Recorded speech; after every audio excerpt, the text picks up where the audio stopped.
करके दूंगा। तसल्ली बकशी का भाई तो ये जो कपड़े काट के रखे हुए हैं, सिर्फ पट्टी लगी हुई, तो बाकी कब करके देगा? बाकी आप बताओ शादी कब है? सिर्फ कॉलर तैयार है, कॉलर तैयार सिर्फ है, कॉलर तैयार है। नीचे का हिस्सा में कर दूंगा ना, यूं हो जाएगा, हो जाएगा।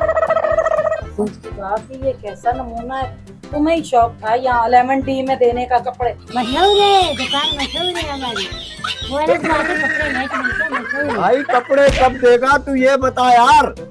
शादी कब है? शादी इससे क्या लगे कि शादी कब है? तूने आके वहाँ पर खाना खाना है, तुम्हें क्या लगे शादी कब है या कब नहीं है?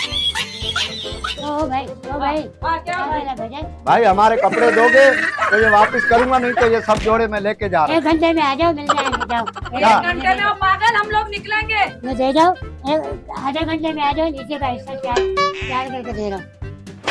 हूँ।